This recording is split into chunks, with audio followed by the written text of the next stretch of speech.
রমজানকে কাজে লাগানোর জন্যে আগে থেকেই প্রস্তুতির প্রয়োজন আছে। যে ব্যক্তি নামাজ পড়ে না 5 ওয়াক্ত, রমজানের প্রথম দিনেই সে 5 ওয়াক্ত নামাজি হয়ে যাবে, এটা কিন্তু ডিফিকাল্ট। এই জন্য এখন থেকেই নামাজের চর্চা করতে হবে। রমজানে কয়েকটা কাজ খুব বেশি বেশি গুরুত্ব দিয়ে করবেন।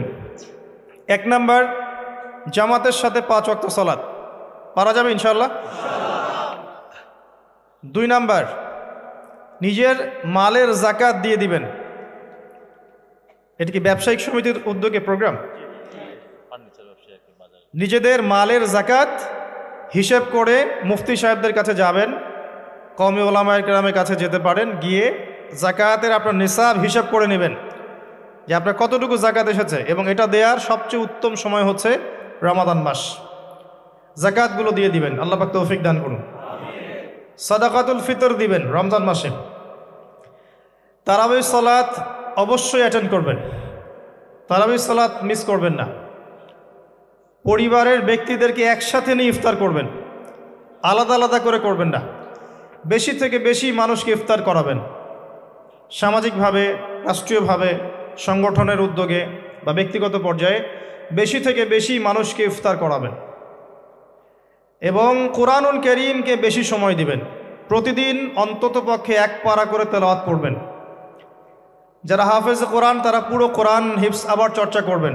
যারা আরও বড় লেভেলে আছেন, কোরআন গবেষণা করবেন। 5 ওয়াক্ত নামাজের পরে একটা করে হাদিস পড়ার চেষ্টা করবেন মসজিদের মধ্যে। আসর থেকে মাগরিব এই সময়টুকুর মধ্যে, আসরের নামাজের পরে মসজিদ ভিত্তিকভাবে দার্সের ব্যবস্থা করবেন, তালিমের ব্যবস্থা করবেন। 30 দিন 30টা আলাদা আলাদা টপিকে কথা হবে, জনগণ জানতে পারবে। পারা যাবে? ব্যবসায় এই মাসে খুব বেশি লাভের চেষ্টা করবেন না, পরকালীন লাভের চেষ্টা করবেন। সিন্ডিকেট করে দ্রব্যমূল্যের দাম বাড়িয়ে দিবেন না। চেষ্টা করবেন মানুষকে আরও সহজ করে দেওয়ার জন্যে। যারা খাবারের ব্যবসা করেন, রমজান মাসে বেশি বেশি মানুষকে খাবার খাওয়াবেন, আল্লাহ বরকত দিবে ইনশাআল্লাহ। কাপড়ের ব্যবসা করেন, বেশি থেকে বেশি মানুষকে কাপড় দান করবেন রমজান মাসে। রমজানে মুসলিমদের নিত্য প্রয়োজনীয় যে দ্রব্যগুলো আছে, এগুলো যারা বিক্রি করেন তাদের প্রতি অনুরোধ থাকবে যে কৃত্রিম সংকট সৃষ্টি করে দাম বাড়াবেন না, বরং মানুষের জন্য সহজ করে দিবেন। আল্লাহ আপনার রিজিকে বরকত দিবে ইনশাআল্লাহ। বিশ্বের প্রায় প্রতিটা মুসলিম কান্ট্রিতেই রমজান মাসে দ্রব্যমূল্যের দাম নিয়ন্ত্রণে থাকে, কমে যায়, ইল্লাল বাংলাদেশ ছাড়া। কিন্তু আমরাই 90% মুসলিমের দেশ। এই মাস লাভের মাস, পরকালীন লাভের মাস, দুনিয়ার লাভের মাস নয়। বরং রমজান আসার আগেই পুরো মাসের বাজার এবং ঈদের শপিং করে ফেলে দিবেন।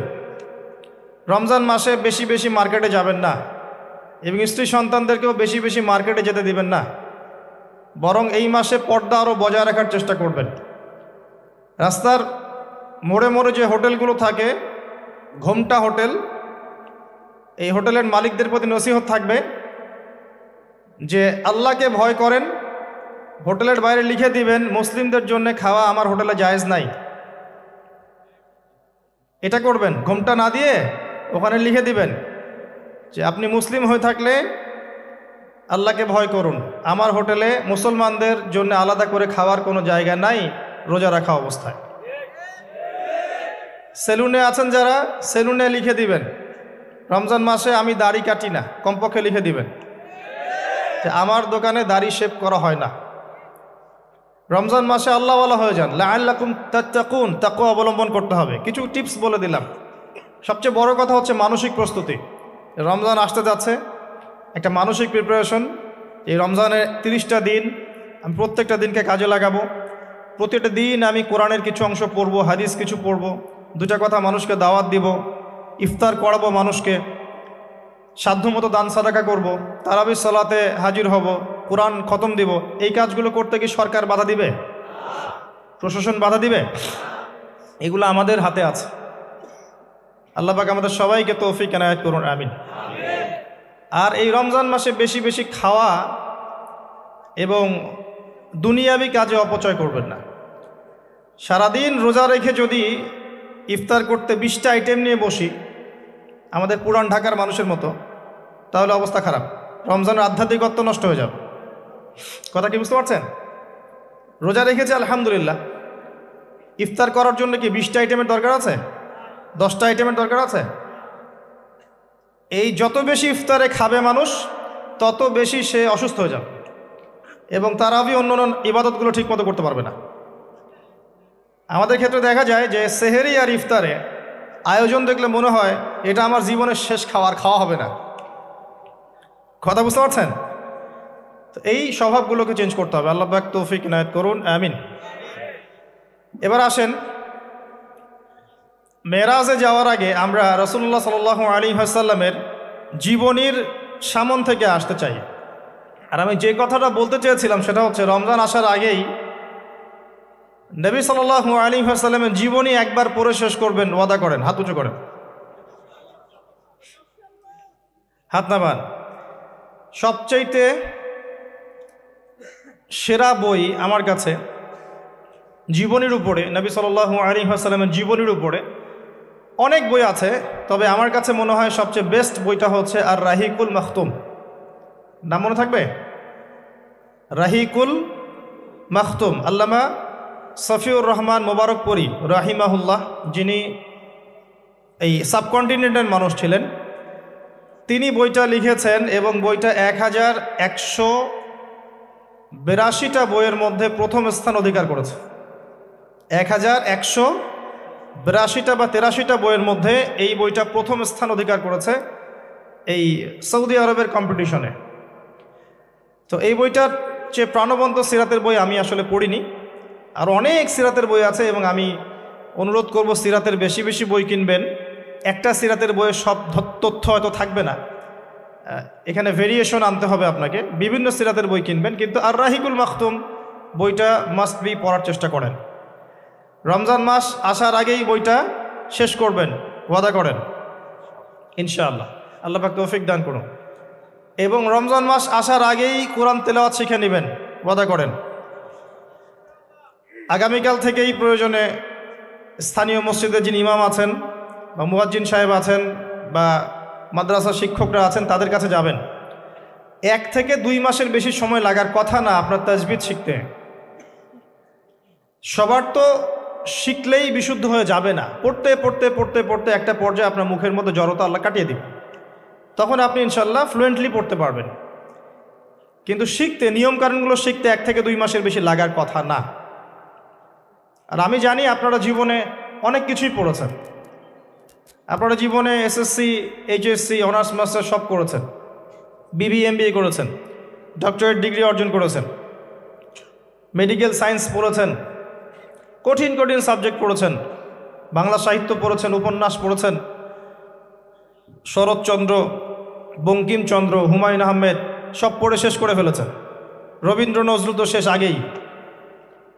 ইংরেজিতে অনার্স করছেন, ইকোনমিক্সে অনার্স করছেন, ম্যানেজমেন্ট পড়ছেন, অ্যাকাউন্টিং পড়ছেন, কঠিন সাবজেক্ট পড়ছেন, ফিজিক্স কেমিস্ট্রি পড়ছেন, বায়োলজি পড়ছেন, কিন্তু 1-2 মাস 3 মাসের মধ্যে আপনি কোরআন শিখতে পারবেন না, এটা আসলে বিশ্বাসযোগ্য নয়। এই ক্যাপাবিলিটি আল্লাহ পাক আপনার মস্তিষ্কে দিয়েছেন, আল্লাহর ওয়াস্তে আপনি কাজে লাগান, ইনশাল্লাহ পরকালে আপনি সফল হবেন। রমজান আসার আগেই শিখতে হবে এই কারণে, যাতে রমজানের প্রথম দিন থেকেই আপনি তেলাওয়াত করতে পারেন, ডেইলি 1 পারা। পারা যাবে ইনশাল্লাহ। এই কোরআন কার উপর নাজিল হয়েছে? মুহাম্মদ সাল্লাল্লাহু আলাইহি ওয়াসাল্লামের প্রতি। কখন নাজিল হয়েছে আমাকে বুঝতে হবে। একটু বসেন, রিল্যাক্স হন, আমাকে দেখা না গেলে কোনো সমস্যা নেই, আমার কথাগুলো শুনেন। আর আমি তো জামাই না যে আমাকে দেখতেই হবে।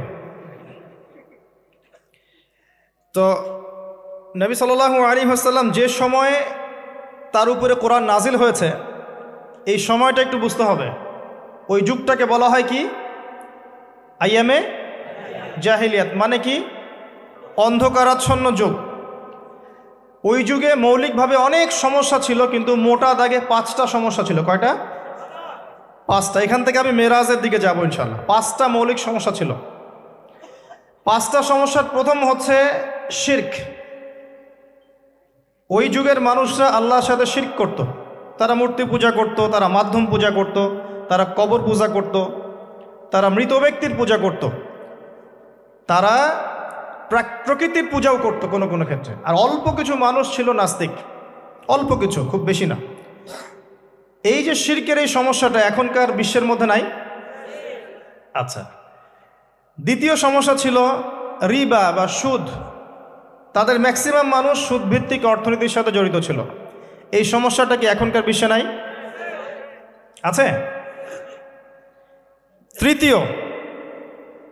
তৃতীয় সমস্যাটা ছিল এই, আপনাদের মোবাইল ফোনগুলো সাবধানে রাখবেন। এই পর্যন্ত যতগুলো মাহফিলে গিয়েছি, এখন দেখি খুব অবজেকশন আসে যে অ্যানাউন্স করতে বলা হয় যে অনেকের মোবাইল পাওয়া যায় না। তো মোবাইল ফোনগুলো একটু সাবধানে রাখবেন। এখানে আল্লাহ না করুক এমন মানুষও আসতে পারে যার উদ্দেশ্য ভালো না, তো এটা একটু খেয়াল রাখবেন। তো দ্বিতীয় সমস্যা ছিল রিবা, যেটা এখনকার বিশ্বের অন্যতম মৌলিক সমস্যা। আপনি যদি বিশ্বের অর্থনীতির দিকে তাকান, আপনি দেখবেন বিশ্বের পুরো অর্থনৈতিক সিস্টেমটা সুদভিত্তিক। কেউ এর বাইরে নয়, কেউই বাইরে নয়। আমরা এমন একটা যুগে বাস করছি যেখানে কেউ যদি সুদ থেকে বাইরে থাকতে চায়, যে আমি মোটেই খাবো না, একবারেই খাবো না, টোটালি খাবো না, তারপরেও তার গায়ের মধ্যে সুদের ছিটা ফোঁটা লাগবে। আমার কথা বুঝতে পারছেন? এটা সেই যুগ। কিভাবে লাগবে সেটা সম্পর্কে জানার জন্যে রিবা কেন্দ্রিক যে বইগুলো আছে, আল্লামা তকি উসমানের বই আছে, ইনশাআল্লাহ আগামীতে এটার উপর বিস্তারিত আলোচনাও আসবে। এগুলো পড়েন এবং শোনেন, ইনশাআল্লাহ কাজে দিবে। শুধু এতটুকু বলবো, যে খায় যে দেয়, যে সাক্ষী থাকে এবং যে লিখে রাখে, উভয়কেই, এই 4 শ্রেণীর মানুষকেই নবী সাল্লাল্লাহু আলাইহি ওয়াসাল্লাম সমান অপরাধী বলেছেন। পুরো সিস্টেমটার মধ্যে এগুলো পড়ে যাবে। এমনকি যদি দেখেন আমি খাচ্ছি না, একটা ফ্ল্যাট বাসায় ভাড়া আছে, এই বাসা যে করেছে সে সুদের লোন নিয়ে করেছে, আমার ভাড়ার টাকা থেকে সে লোন শোধ করে, পরোক্ষভাবে আমিও সুদের সাথে জড়িত আছি। এটা সেই যুগ যেখানে আপনি বেঁচে থাকতে চাইলে পারবেন হয়তোবা, যদি আপনার তাকওয়া অনেক উঁচু লেভেলের হয়, কিন্তু ধুলি কণা আপনার গায়ে লাগবেই, আপনি বাঁচতে পারবেন না। তৃতীয় সমস্যা ছিল মাদক। আইয়ামে জাহিলিয়াতের তৃতীয় সমস্যা ছিল মাদক। এখনকার বিশ্বের দিকে আপনি তাকান, আপনি দেখবেন ম্যাক্সিমাম যুব সমাজ এই সমস্যায় নিপতিত আছে না? সেম সমস্যা। চতুর্থ সমস্যা ছিল নারীর অবমাননা। এটা সম্পর্কে বলার আমার কোনো প্রয়োজন নাই, যথেষ্ট বলেছি এই পর্যন্ত আমি। নারীকে যেভাবে আজকে আমরা পণ্যের ন্যায় ব্যবহার করছি, এটা আইয়ামে জাহিলিয়াতের সেই বন্যতাকেও হার মানিয়েছে। 5 নম্বর সমস্যা ছিল গোত্রীয় দ্বন্দ্ব, গোত্রীয় রক্তক্ষয়ী সংঘাত। এটা এখন বৈশ্বিক রূপ নিয়েছে। ধর্মের মধ্যে সংঘাত, পলিটিক্সের সংঘাত, বিশ্বের দেশগুলোর মধ্যে সংঘাত। এই যে এখন একটা নতুন সংঘাত চলছে, আল্লাহ জানে এটার মোড় কোন দিকে যাবে। যদিও এতটুকু মনে রাখবেন, বিশ্বের একটা শক্তি চায় যে বিশ্বে একটা পারমাণবিক যুদ্ধ হোক। তারা খুব করে চাচ্ছে বিশ্বে একটা পারমাণবিক যুদ্ধ হয়ে যাক। তাদের উদ্দেশ্য সফল হবে, বড় বড় পরাশক্তিরা একে অপরের সাথে মারামারি করে ধ্বংস হয়ে যাবে, প্রচুর মানুষ মারা যাবে, এবং তারা নতুন রুলিং স্টেট হিসেবে বিশ্বে আত্মপ্রকাশ করবে। একটা অংশটা চাচ্ছে, সেটা কারা আস্তে আস্তে বুঝতে পারবেন ইনশাআল্লাহ তাআলা। এই 5টা ছিল মৌলিক সমস্যা। এখন আপনি আপনার সমাজ এবং বিশ্বের দিকে তাকিয়ে দেখেন এই 5টা সমস্যা আছে কি নাই? আছে। এরকম একটা যুগে জন্ম নিয়েছেন প্রিয় নবী মুহাম্মদুর রাসূলুল্লাহ সাল্লাল্লাহু আলাইহি ওয়াসাল্লাম। এরকম সমাজে থেকেও তিনি কখনো পাপের ধার কাছেও যান নাই। বলেন সুবহানাল্লাহ। এরকম একটা সমাজে থেকেও যখন তিনি নবী হননি, তখনও পাপের ধার কাছেও তিনি যান নাই। তিনি কখনো শিরক করেননি, কখনো মূর্তি পূজা করেননি, কখনো রিবা খাননি, আর বাকি বিষয়গুলো ধার কাছেও যাননি। বরং তিনি হিলফুল ফুজর তৈরি করেছিলেন যাতে করে সমাজের এই অসঙ্গতিগুলো দূর করা যায়। এটা তো আপনারা জানেন। এরপর তিনি নবী হলেন 40 বছর বয়সে। প্রথম কোন আয়াত নাজিল হয়েছিল? সূরা আলাকের প্রথম 5 আয়াত আল্লাহ পাক প্রথমে পড়তে বলেছেন, ইকরা বিসমি রাব্বিকাল্লাযী খালাক খালাকাল ইনসানা মিন আলাক ইকরা ওয়া রাব্বুকাল আকরাম আল্লাযী আল্লামা বিল কলম আল্লামাল ইনসান মা লাম ইয়ালাম। এখানে প্রথম কথাটা হচ্ছে পড়ুন। আল্লাহ পাক প্রথমে বললেন না সুদ খেও না, শিরক করো না, মাদক সেবন করো না, জেনার ধার কাছেও যেও না। আল্লাহ পাক এগুলো কিছুই বললেন না। এমনকি আল্লাহ এটাও বললেন না সুবহানাহু ওয়া তাআলা যে নামাজ আদায় করো, যাকাত দাও, রমজান মাসে সাওম রাখো। আল্লাহ পাক কি বললেন? পড়ুন। আপনার জীবনের প্রথম ফরজ হচ্ছে পড়াশোনা করা। আমাদের জীবনের প্রথম ফরজ হচ্ছে পড়াশোনা করা। যে যত বেশি কনস্ট্রাকটিভ সিলেবাসে পড়াশোনা করবে তার অন্তর্দৃষ্টি তত বেশি সুদূর প্রসারী হবে ইনশাআল্লাহ তাআলা, এবং তার আমল আরও সুন্দর হবে, তার ব্যবহার সুন্দর হবে, চরিত্র সুন্দর হবে, তার মনুষ্যত্ব ভালো হবে। তার দ্বারা সমাজ, দেশ, রাষ্ট্র, উম্মাহ ভালো কিছু পাবে ইনশাআল্লাহ। অশিক্ষিত মূর্খ জনগণকে দিয়ে রাষ্ট্রের কোনো কাজ নাই, আছে? তবে শিক্ষাটা হতে হবে এমন জ্ঞান, ইকরা বিসমি রাব্বিকাল্লাযী খালাক। পড়ুন আপনার সেই রবের নামে যিনি আপনাকে সৃষ্টি করেছেন। যে জ্ঞান আপনাকে আপনার স্রষ্টা, ওদের ভাষা ব্যবহার করে বলছি, আপনার ইলাহ আল্লাহর দিকে নিয়ে যাবে, সেটাই প্রকৃত জ্ঞান। যে জ্ঞানটা আপনাকে আল্লাহ থেকে দূরে সরাচ্ছে দিন দিন, এটা জ্ঞান নয়, এটা জাহেলিয়াত। আমি কি বুঝাতে পারছি? এমন আপনি চিন্তা করে দেখেন যে আপনার জ্ঞানটা আপনাকে কি আল্লাহর দিকে নিয়ে যাচ্ছে নাকি আল্লাহ থেকে দূরে সরাচ্ছে। এরপরে আপনি চিন্তা করবেন আপনি প্রকৃত জ্ঞানী কিনা। কেউ যদি অক্সফোর্ড, কেমব্রিজ, হার্ভার্ড থেকে পাশ করে আসে, এসে বলে যে পর্দা এটা সেকেলে প্রথা, ওই যুগে চলতো এই যুগে চলে না, এই ব্যক্তিকে আমরা জ্ঞানী বলতে পারি না। কেউ যদি বাইরে থেকে বড় ডিগ্রি এসে বলে যে ইসলাম আসলে এই যুগে চলে না, ওই যুগে চলতো, সুদের মধ্যেই আছে অগ্রগতি আর প্রগতি,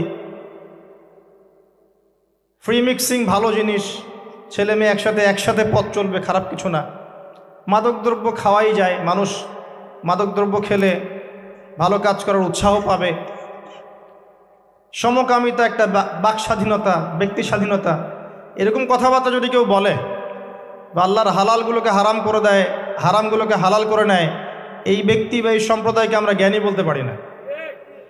কারণ তাদের জ্ঞান তাদেরকে আল্লাহ থেকে দূরে সরিয়ে দিয়েছে। ইকরা বিসমি রাব্বিকাল্লাযী খালাক। পড়ুন আপনার সেই রবের নামে যিনি আপনাকে সৃষ্টি করেছেন। খালাকাল ইনসানা মিন আলাক, যিনি মানুষকে সৃষ্টি করেছেন জমাট বাঁধা রক্তপিণ্ড থেকে। ইকরা ওয়া রাব্বুকাল আকরাম, পড়ুন আপনার রব মহামান্বিত।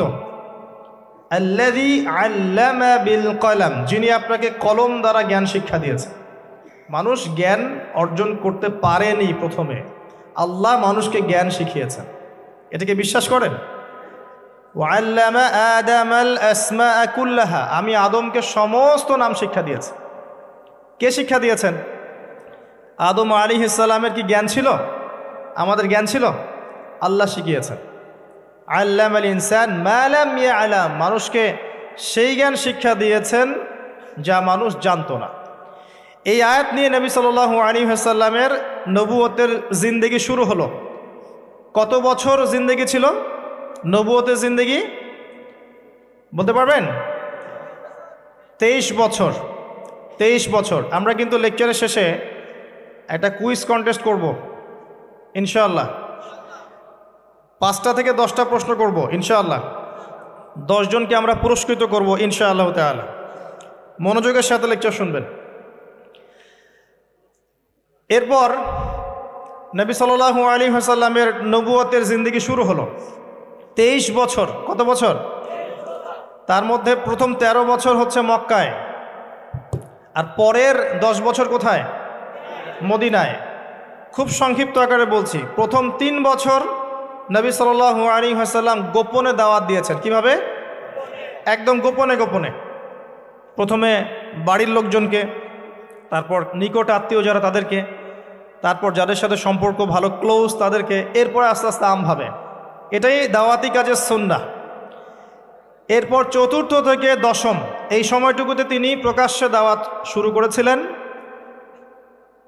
তার সম্প্রদায়কে দাওয়াত দিলেন, যারা তার কথা বিশ্বাস করলো না, বেশিরভাগ মানুষই কুফরি করলো, বরং তারা ইসলাম যারা কবুল করেছে এদের উপরে নির্যাতন শুরু করলো। নির্যাতনের মাত্রা দিন দিন বাড়তে থাকলো। যখন হামজাহ এবং ওমর রাদিয়াল্লাহু আনহুমা তাদের মতো কিছু সাহাবী ইসলাম কবুল করলেন, ইসলাম তখন শক্তিশালী হওয়া শুরু করল। তারপরেও নির্যাতনের মাত্রা বাড়তে থাকলো। এক পর্যায়ে সাহাবীরা হিজরত করলেন আবিসিনিয়ায়। কোথায়? আবিসিনিয়ায়। প্রথম হিজরত মদিনায় হয়নি, প্রথম হিজরত আবিসিনিয়ায়। এটা হচ্ছে ইথিওপিয়ার পাশে, এখনকার মানচিত্রে ইরিত্রিয়া নামে একটা জায়গা আছে, দেখেছেন কখনো? বিশ্বের ম্যাপ দেখেছেন কখনো? বিসিএস কোচিং যারা করছেন তাদের তো জানার কথা। এই ইরিত্রিয়া ছিল সেই জায়গা যেখানে হিজরত করেছিলেন সাহাবীরা। সেখানে একজন বাদশাহ ছিলেন, তার নাম বাদশাহ নাজাশী। তিনি একজন খ্রিস্টান ছিলেন, কিন্তু ভালো খ্রিস্টান ছিলেন, সৎ। তিনি মুসলিমদেরকে আশ্রয় দিয়েছিলেন এবং তার রাজ্যে মুসলিমরা নিরাপদে ছিল, বসবাস করেছে দীর্ঘদিন। পরবর্তীতে এই বাদশাহ নাজাশী ইসলাম কবুল করে মুসলিম হন। মারা গেলে নবী সাল্লাল্লাহু আলাইহি ওয়াসাল্লাম তার গায়েবানা জানাজার নামাজও পড়েছেন। কুরাইশদের অত্যাচার বাড়তে থাকে। এক পর্যায়ে নবী সাল্লাল্লাহু আলাইহি ওয়াসাল্লাম তায়েফে হিজরত করেন, চেষ্টা করেন তায়েফবাসীকে বোঝানোর জন্যে। তায়েফের লোকজন সাড়া দেয়নি, উল্টা নবী সাল্লাল্লাহু আলাইহি ওয়াসাল্লামকে রক্তাক্ত করেছিল। তিনি ফিরে আসেন মক্কায় আবারও। মক্কায় ফিরে আসার পরে অল্প দিনের ব্যবধানে, বেশি দিন না, মাত্র অল্প দিন, 3 দিন 7 দিন, কেউ বলেছে 3 মাস, এইটুকু ব্যবধানে প্রথমে চাচা আবু তালেব, তারপরে স্ত্রী খাদিজা রাদিয়াল্লাহু আনহা, তারা ইন্তেকাল করেন। এবং নবী সাল্লাল্লাহু আলাইহি ওয়াসাল্লামের এই শেষ আশ্রয়স্থল আবু তালেব, সেটাও শেষ হয়ে যায়। তার স্ত্রী খাদিজা রাদিয়াল্লাহু আনহা আল্লাহর কাছে চলে যান। এই সময়টাতে নবী সাল্লাল্লাহু আলাইহি ওয়াসাল্লাম প্রচণ্ড মানসিক কষ্টে ছিলেন। আল্লাহ পাক এইরকম একটা সময়ে মেরাজের ঘটনা ঘটিয়েছেন, বলেন সুবহানাল্লাহ। আল্লাহ রাব্বুল আলামিন তাকে পুরো মানসিক সমস্ত কষ্ট থেকে ফারেক করে আল্লাহ পাকের সমস্ত কুদরত দেখিয়েছেন মহাবিশ্বে নিয়ে গিয়ে। যদিও বা তার আগের 3 বছর সাহাবীদেরকে বয়কট করা হয়েছিল। 3 বছর গাছের ছালপাতা খেয়ে সাহাবীরা থেকেছেন শিয়ারে আবু তালেব নামক জায়গায়।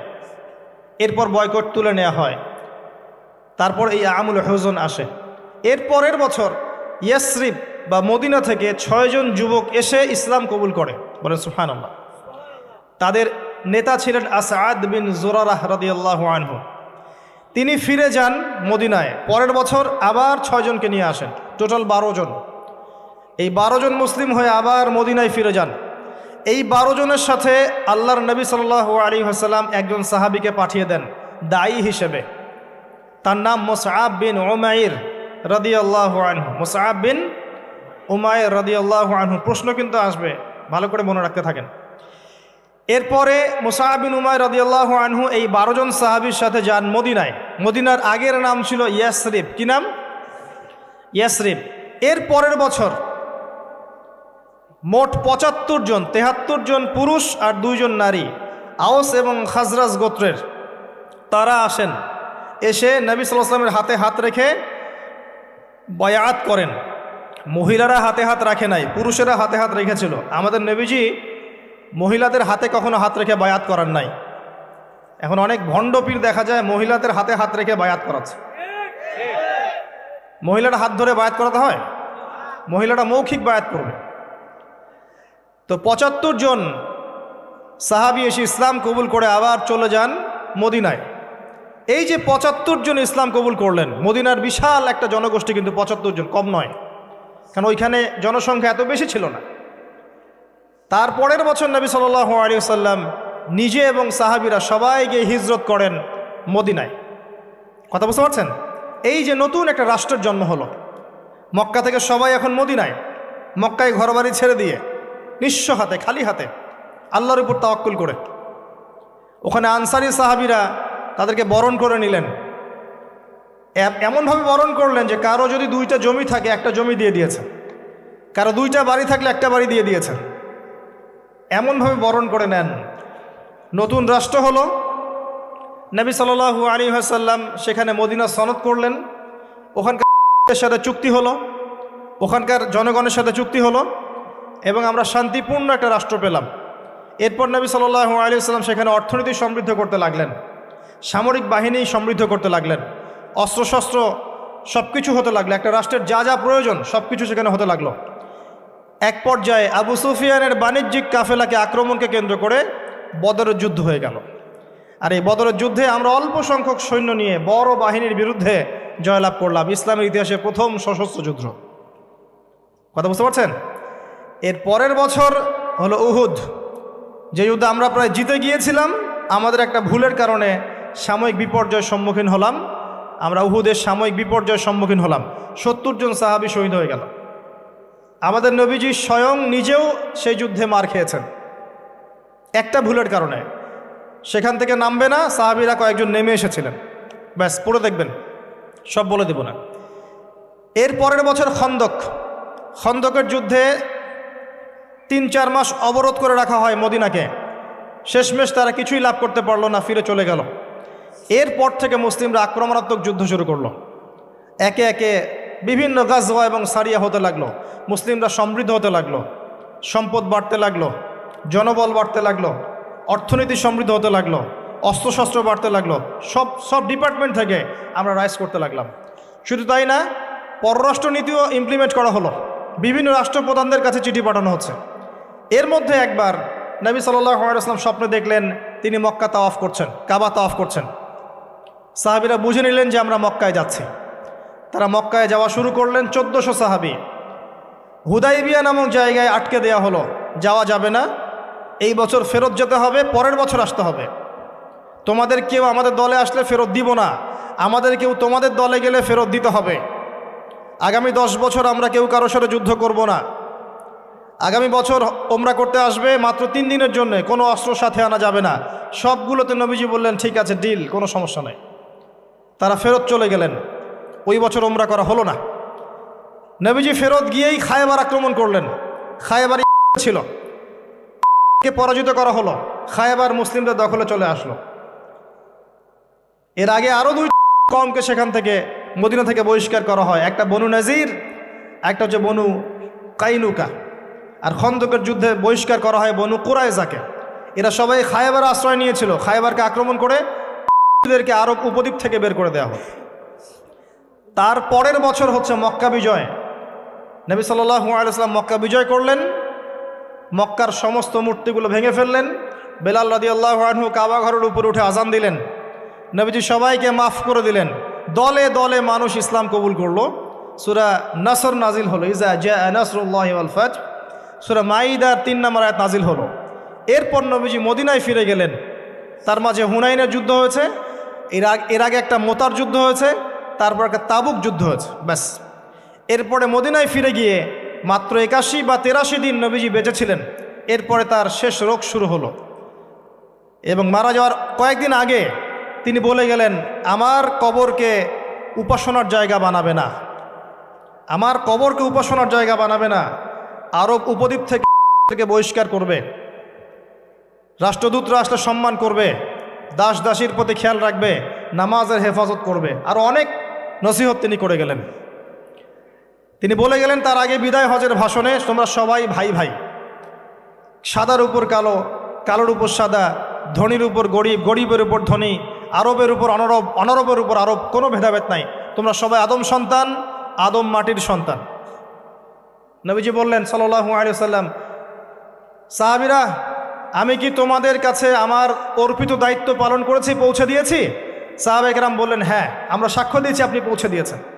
নবীজি বললেন আল্লাহুম্মা ফাশহাদ, আল্লাহ আপনি সাক্ষ্য থাকেন আমি আমার দায়িত্ব পৌঁছে দিয়েছি। এভাবে তার জীবনটা শেষ হয়ে যায়। এই হলো সংক্ষিপ্ত সিরাত, ডিটেইলস পড়বেন। এর মধ্যে একটা ঘটনা, যখন কষ্টের মধ্যে ছিলেন নবী সাল্লাল্লাহু আলাইহি ওয়াসাল্লাম, তখন কিসের ঘটনা ঘটেছে?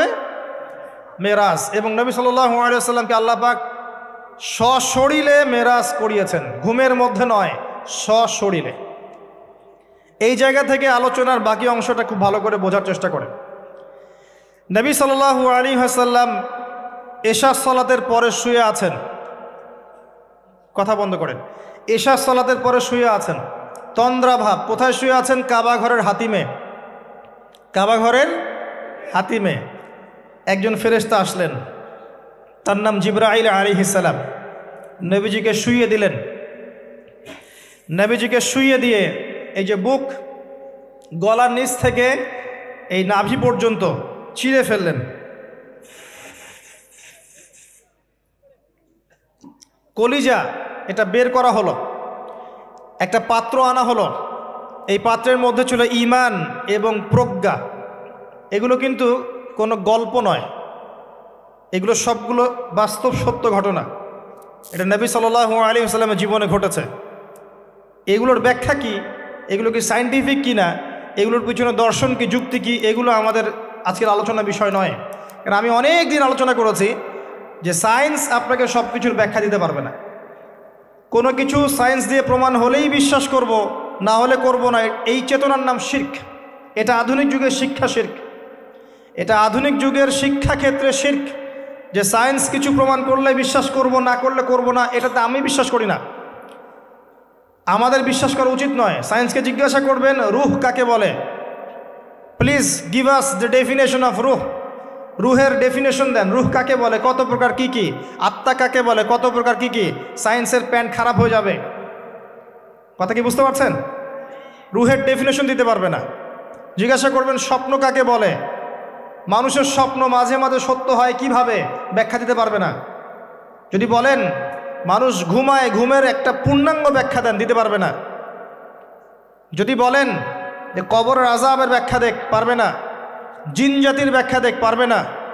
মালায়েকার ব্যাখ্যা দেখ, পারবে না। তাদের দৌড় একটা জায়গা পর্যন্ত, সেটা হলো বিগ ব্যাং থেকে মহাবিশ্ব সৃষ্টি হয়েছে। সব কিছু কি ওখানে শেষ হবে?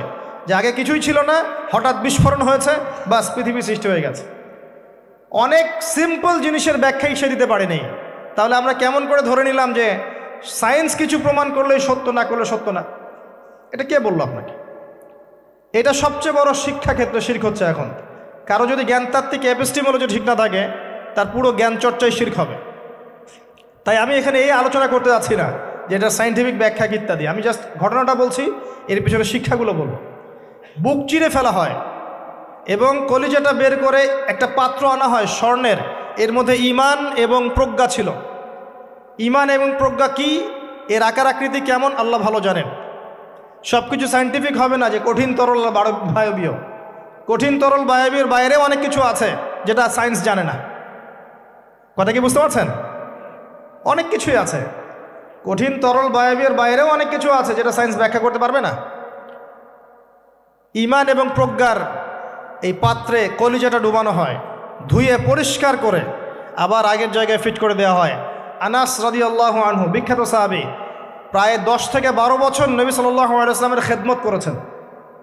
তিনি বলেছেন, আমি আল্লাহ রসুলের বুকের মধ্যে এই যে বুক চিরে ফেলা, সিনা চাক, এই দাগটা আমি দেখেছি, বুকের মধ্যে দাগ ছিল। এরপর নবী সাল্লাল্লাহু আলাইহি ওয়াসাল্লামের সামনে একটা বাহনকে আনা হয়। এই বাহনের নাম হচ্ছে বোরাক। কি নাম? গাধার চেয়ে একটু বড়, খচ্চরের চেয়ে একটু ছোট, এর নাম হচ্ছে বোরাক। এই বোরাকে নবী সাল্লাল্লাহু আলাইহি ওয়াসাল্লামকে উঠতে বলা হয়। তিনি উঠতে গেলে বোরাক একটু পার্ট নিয়েছে, ভাব নিয়েছিল আর কি। ভাব নেওয়া বোঝেন? মাঝে মাঝে আমরা ভাব নেই না? কখনো মেয়েদের বিউটি কন্টেস্ট দেখেছেন? ফ্যাশন শো দেখেন নাই? টিভিতে অ্যাডভার্টাইজ দেখেন নাই? কে দেখে নাই? এটা তো সবাইকেই দেখতে হয়। কার চোখে পড়েনি? মনে হবে যে মানুষকে ভয় দেখাচ্ছে। এই যে ভাব, বোরাক একটা ভাব নিয়েছিল। তো জিবরাইল আলাইহিস সালাম বোরাককে বলছেন যে শুনো, তোমার পিঠে মুহাম্মদ সাল্লাল্লাহু আলাইহি ওয়াসাল্লামের চেয়ে উত্তম কোনো মানুষ এখনো বসে নাই, আর মুহাম্মদ সাল্লাল্লাহু আলাইহি ওয়াসাল্লামের চেয়ে প্রিয় এবং সম্মানিত মহান কোনো ব্যক্তি আল্লাহর কাছে নাই। অতএব তুমি এত পার্ট নিও না। তখন বোরাক ঘামতে শুরু করে। আমি যে কথাগুলো বলছি এগুলো সহিহ বুখারীর মধ্যে আছে, সহিহ মুসলিমের মধ্যেও আছে এবং অন্যান্য সিরাতের গ্রন্থগুলোর মধ্যে আছে। আমি এক জায়গায় করে কথাটা বলার চেষ্টা করছি। এরপর বোরাক ছুটতে শুরু করে। নবীজি বলছেন, বোরাকের ছোটার গতিটা এমন ছিল যে আমরা আমাদের দৃষ্টি যতদূর পর্যন্ত যায়, সে তার একটা পা অতদূর পর্যন্ত ফেলছে। এখনকার রকেটগুলোর গতি দেখেছেন? এই মহাবিশ্ব যত অভিযান, আমাদের ধারণা যে এই মেরাজের ঘটনাকে কেন্দ্র করেই হয়েছে। এই থিওরিগুলো ওরা পেত না। মহাবিশ্বের এই আকাশ ভেদ করে যাওয়া যায়, এই যে কনসেপ্টটা কিন্তু নবী সাল্লাল্লাহু আলাইহি ওয়াসাল্লাম মেরাজের আগে কখনো হয়নি। একমাত্র ঘটনা পৃথিবীতে যে পৃথিবীর কোনো মানুষ 7 আকাশের উপরে গিয়েছেন, আল্লাহর সাথে কথা বলে এসেছেন। সুবহানাল্লাহ। এমনকি কোনো নবীর ক্ষেত্রেও এটা হয়নি, কোনো নবীর ক্ষেত্রেও নয়। সেখানে গিয়ে দেখলেন মসজিদের মধ্যে একজন ব্যক্তি সালাত আদায় করছেন। দেহের গড়নটা একটু লম্বা এবং চুলগুলো কোকড়ানো, কানের লতি পর্যন্ত, রুগ্ন একটু। তাকে বলা হচ্ছে ইনি হচ্ছেন মুসা আলাইহিস সালাম, সালাত পড়ছেন। এখন কিভাবে সালাত পড়ছেন, জীবিত না মৃত নাকি বারজাখে, আমরা ব্যাখ্যা করতে পারবো না। যা তিনি দেখেছেন তাই বলেছেন, আমরা বিশ্বাস করেছি, সামি'না ওয়া আতা'না। যেমনটা আবু বকর সিদ্দিককে বলা হয়েছে রাদিয়াল্লাহু আনহু, আপনি কি মেরাজের ঘটনা বিশ্বাস করেন? আপনি কি মেরাজের ঘটনা বিশ্বাস করেন? আল্লাহ রাসূল সাল্লাল্লাহু আলাইহি ওয়াসাল্লাম এক রাতের মধ্যে বাইতুল মাকদিস গিয়েছেন, সেখান থেকে আরশে আজিম, আবার ফিরে এসেছেন, অজুর পানি গড়িয়ে পড়ছে। আবু বকর সিদ্দিক তিনি বলছেন, এর চাইতেও বড় কথা তো আমি বিশ্বাস করি, সেটা হলো আসমান থেকে কোরআন তার উপর নাজিল হচ্ছে প্রতিনিয়তই। যে আল্লাহ তার উপর কোরআন নাজিল করতে পারেন, তাকে আসমানে নিয়েও যেতে পারেন, এটা অবিশ্বাস করার কি আছে? এরপর থেকে তার নাম হয় কি? সিদ্দিক। তো আমরা ওই দিকে যাওয়ার চেষ্টা করি। নবীজি বলেছেন, ব্যাস সত্য। এবং এখানে ঢোকার আগে একটা পাথরের মধ্যে এই বোরাকটাকে বেঁধে রাখা হয়।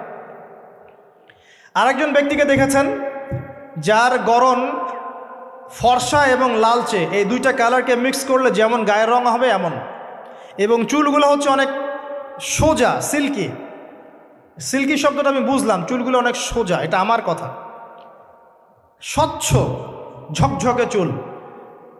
তো গায়ের গড়নটা খুব বেশি লম্বাও না, খুব বেশি খাটোও না। নবীজিকে বলা হচ্ছে ইনি হচ্ছেন ঈসা ইবনে মারইয়াম। নবী সাল্লাল্লাহু আলাইহি ওয়াসাল্লাম আরেকজনকে দেখলেন যার গড়নটা হুবাহু নবী সাল্লাল্লাহু আলাইহি ওয়াসাল্লামের মতোই।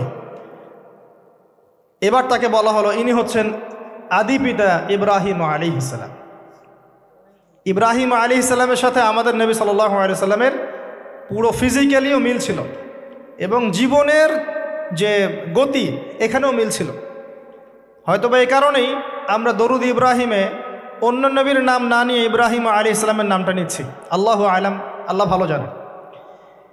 যখন নবীর নাম আসবে সবাই কমসে কম সাল্লাল্লাহু আলাইহি ওয়াসাল্লামটুকু বলবেন মনে মনে। এবার সেখানে নবী সাল্লাল্লাহু আলাইহি ওয়াসাল্লাম সমস্ত নবীদেরকে নিয়ে 2 রাকাত সালাত পড়লেন, তিনি ইমামতি করলেন। নবীদের ইমাম হচ্ছেন আমাদের নবী মুহাম্মদুর রাসূলুল্লাহ সাল্লাল্লাহু আলাইহি ওয়াসাল্লাম। আল্লাহ পাক আমাদের সবাইকে তার সুন্নাহগুলো আমল করার তৌফিক দান করুন।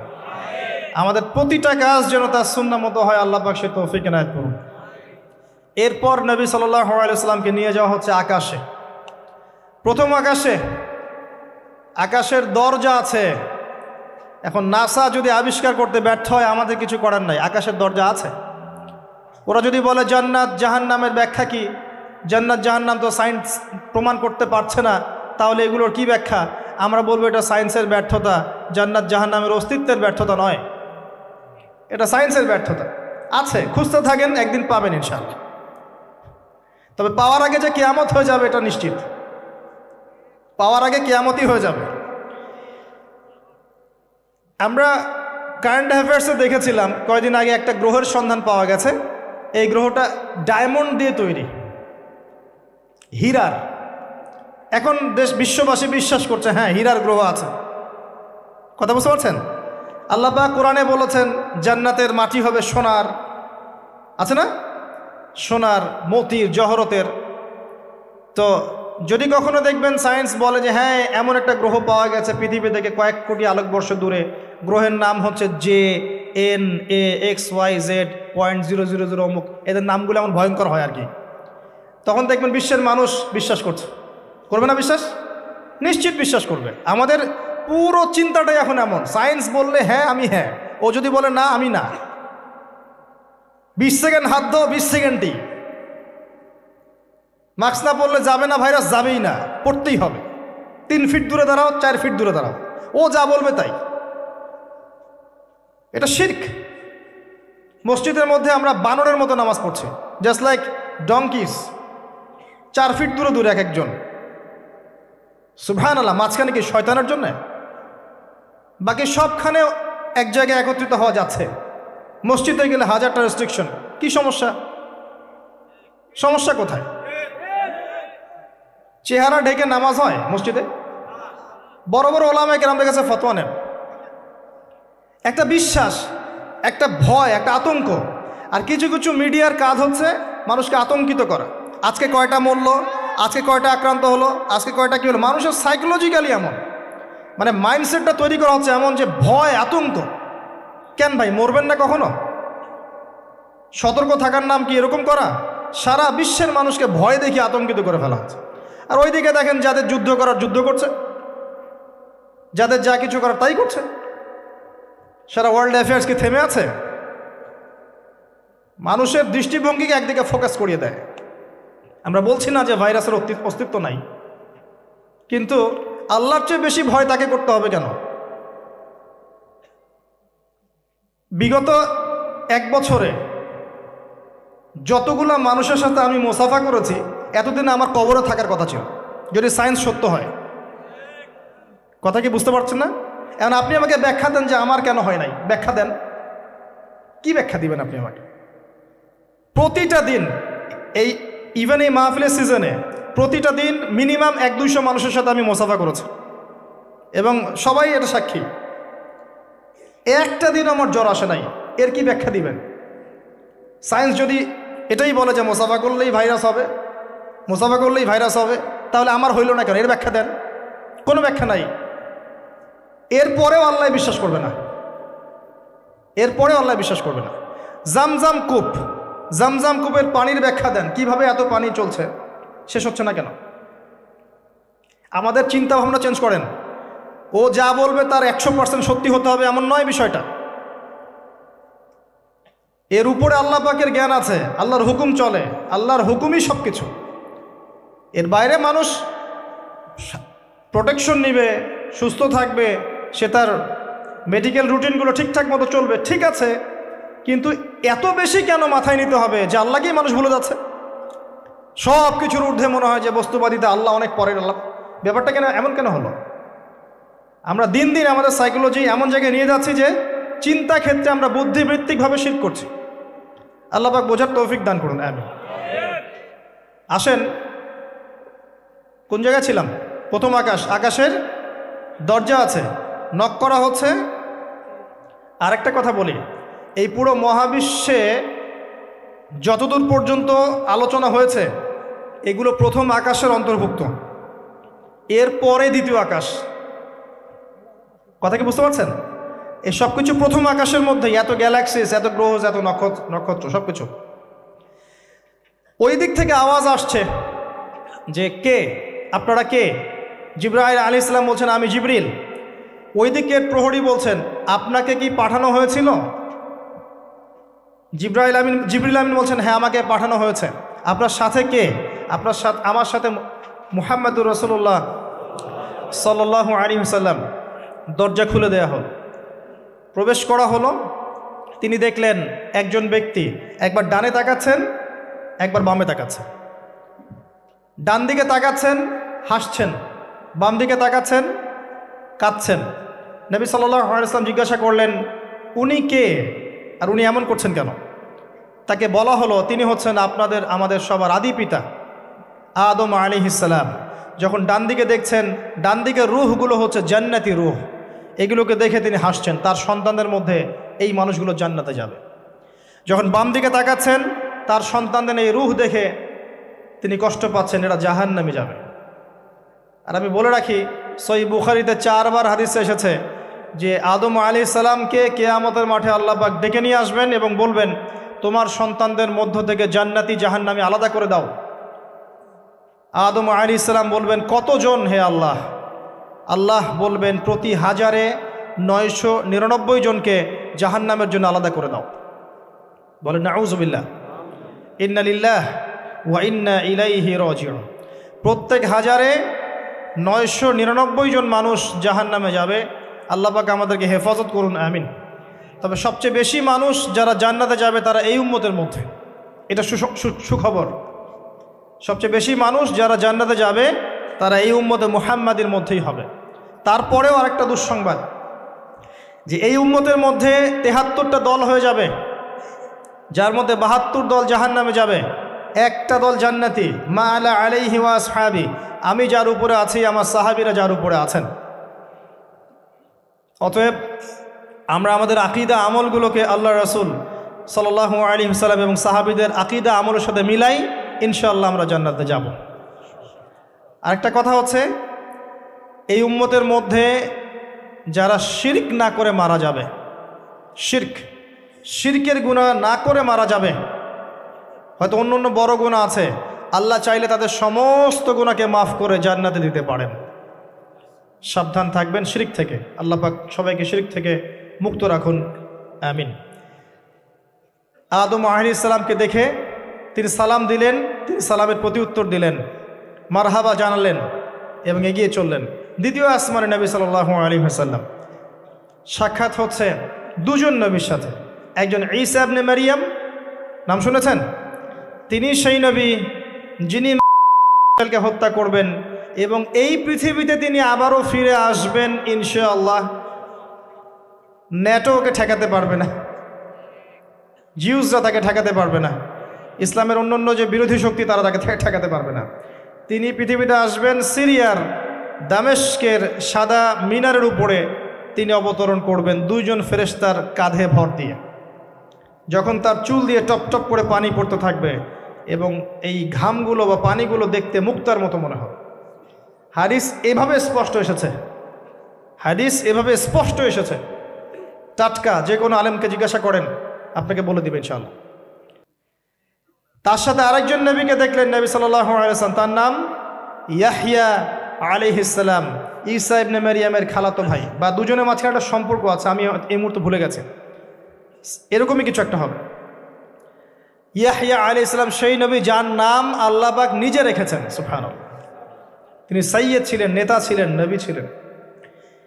একইভাবে সালাম বিনিময় হলো, নবীজি এগিয়ে চললেন সাল্লাল্লাহু আলাইহি ওয়াসাল্লাম। তৃতীয় আকাশে তিনি দেখলেন আরেকজন নবী, তাকে বলা হলো তিনি হচ্ছেন ইউসুফ আলাইহিস সালাম, যাকে পুরো পৃথিবীর অর্ধেক সৌন্দর্য দেওয়া হয়েছে। আর আপনারা জানেন সূরা ইউসুফ একটা সূরাই আছে, আর এই সূরা ইউসুফ জুলাইখার প্রেম কাহিনী নয়, বরং এই সূরা হচ্ছে ইউসুফ আলাইহিস সালামের সাথে তার পিতা ইয়াকুব আলাইহিস সালামের প্রেম কাহিনী। ভালো করে পড়ে দেখবেন। কিভাবে বললাম? ছেলের শোকে কাতর হয়ে বাবা কাঁদতে কাঁদতে অন্ধ হয়ে গেছেন। আপনার গার্লফ্রেন্ড কি আপনার জন্য অন্ধ হয়েছে? যখন ইউসুফ আলাইহিস সালাম একটা রুমাল পাঠালেন, মনে আছে, তার বাবার চোখে দেওয়ার জন্যে, দূর থেকে, যোজন যোজন দূর থেকে তার পিতা বলছেন, আমি ইউসুফের গন্ধ পাচ্ছি। বাবার ছেলের এমন প্রেম কাহিনী আপনি কোথাও পাবেন না। এটা সূরা ইউসুফ, পড়ে দেখেন। আর ইউসুফ আলাইহিস সালামের যে চরিত্র ছিল, তার চেহারার চেয়ে চরিত্র আরও বেশি সুন্দর ছিল। তাকে জেনার অফার করা হচ্ছে, তিনি বলছেন আল্লাহকে আমি ভয় করি। আর যুবকদেরকে আমরা বলতে চাই যে যদি আপনি জেনা থেকে দূরে থাকতে পারেন, যদি শুধু জেনা থেকে দূরে থাকতে পারেন, আল্লাহ পাক আপনার যে কোনো দোয়া কবুল করবে ইনশাআল্লাহ। নিশ্চিত মৌতের হাত থেকে আল্লাহ আপনাকে বাঁচাতে পারেন যদি আপনি জেনা ছাড়তে পারেন। জেনা মানে শুধু ফিজিক্যাল রিলেশন নয়, জেনা মানে রাতের বেলা জেগে কথা বলাও, অনলাইনে চ্যাটিং করাও, আপনার বান্ধবীর সাথে কফি খাওয়াও, সব কিছুই জেনার অন্তর্ভুক্ত। এগুলো ছাড়তে পারলে আল্লাহ পাক আপনার দোয়া কবুল করবেন। ওইভাবে যে 3 জন ব্যক্তি গুহায় আটকা পড়েছিল, মনে আছে?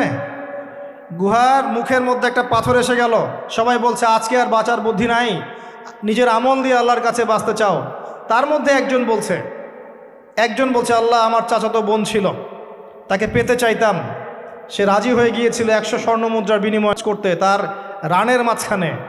সে ওই সময় বলেছে তুমি আল্লাহকে ভয় করো, আমি মুদ্রাও দিয়ে দিয়েছি, ওখান থেকে আমি জেনা না করে চলে আসছি। আল্লাহ, এই কাজ যদি তোমার পছন্দ হয়ে থাকে, আজকে এই মৃত্যুর হাত থেকে আমাকে বাঁচাও। ওই পাথর সরে গেল। এটা দলিল দিলাম, জেনা ছাড়তে পারলে আপনার দোয়া, যে কোনো দোয়া আল্লাহ কবুল করবে ইনশাআল্লাহ। শুধু তাই নয়, আরশে আজিম আল্লাহ পাকের সবচেয়ে বড় সৃষ্টি। এর নিচে আল্লাহ পাক 7 শ্রেণীর মানুষকে ছায়া দিবেন।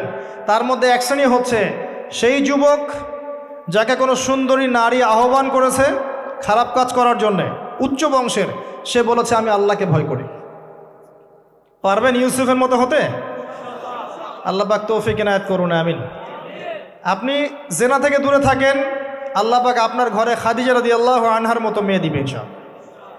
আপনি 10টা ঘাটের পানি খেয়ে আসবেন, দেখবেন এমন বউ আল্লাহ কপালে জুটাইছে, সে মাশাআল্লাহ 20 ঘাটের পানি খাওয়া। হ্যাঁ, কিফাউন কিরাম, আল্লাহ পাক একদম দুনিয়াতে ইকুয়ালি ডিল করেন, ইকুয়ালি ডিল করেন। আল্লাহ পাক আপনাদের প্রত্যেকের পারিবারিক জীবনটা সুখী করুন, দোয়া করি, আমিন। ইউসুফ আলাইহিস সালাম তারপরে এগিয়ে চললেন, আর প্রত্যেক আকাশেই মারহাবা মুসাফা হচ্ছে এবং সালাম হচ্ছে। চতুর্থ আকাশে নবী সাল্লাল্লাহু আলাইহি সাল্লাম দেখছেন ইদ্রিস আলাইহিস সালাম। ইদ্রিস আলাইহিস সালামের কথা সূরা মারিয়ামের মধ্যেও আছে, পড়ে দেখবেন। সালাম বিনিময় হলো, নবীজি এগিয়ে চললেন। পঞ্চম আকাশে তিনি দেখছেন হারুন আলাইহিস সালাম। কার ভাই? মুসা আলাইহিস সালামের ভাই। তিনি কিন্তু মুসা আলাইহিস সালামের সাথে ফেরাউনের সামনে গিয়ে দাওয়াত দিয়েছেন, মনে আছে? আরেকটা কথা বলি, কোরআনে দাড়ির দলিল আছে? দাড়ি বলবে নাই। কোরআনে কোথায় দাড়ির দলিল আছে বলেন তো দেখি, কে বলতে পারবেন? কঠিন প্রশ্ন। 500 টাকা পুরস্কার দেব আমার পক্ষ থেকে, জান। যদিও 500 কোনো টাকাই না, টাকার মান দিন দিন কমছে। কোন সূরায় দাড়ির কথা আছে কে বলতে পারবেন? আলেম ওলামা বাদ, তারা তো পারবেন। আমরা সিভিলিয়ানদের জিজ্ঞাসা করছি, সাধারণ জনগণ। কে পারবেন বলেন? কোন সূরায় দাড়ির কথা আছে? দাড়ি কোরআনে একটা জায়গায় দাড়ির কথা আছে, কে বলতে পারবেন? দেখছেন আল কোরআনের আলো ঘরে ঘরে যা আলো, তাই না? স্লোগান দিয়ে কাজ হবে না ভাই, প্রত্যেক ঘরে ঘরে কোরআনওয়ালা মানুষ তৈরি করতে হবে, তারপরে আলো অটোমেটিক ঘরে ঘরে জ্বলবে ইনশাআল্লাহ। আচ্ছা যাক, আমার টাকা বেঁচে গেল। সূরা তহায় আছে। কোথায় আছে?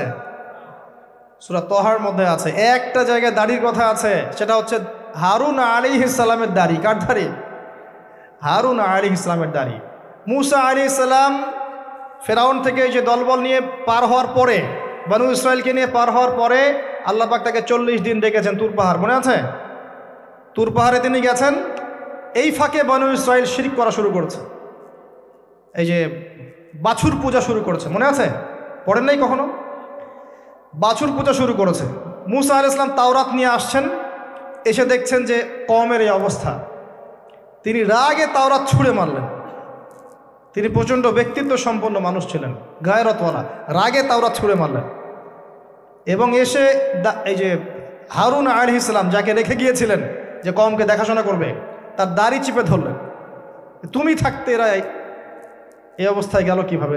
এক হাতে দাড়ি, এক হাতে চুল, চেপে ধর, তুমি থাকতে এই অবস্থা হইল কিভাবে?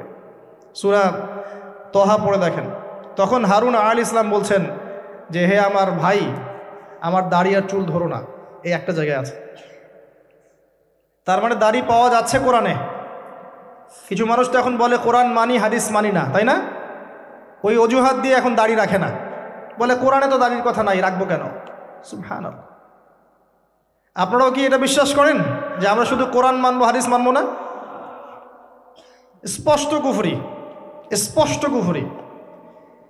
কোরআন এবং হাদিস একসাথে মিলেই শরিয়া। শুধু কোরআন মানি হাদিস মানি না এটা বলতে গিয়ে সে বোঝাচ্ছে সে আসলে কোরআনও মানে না।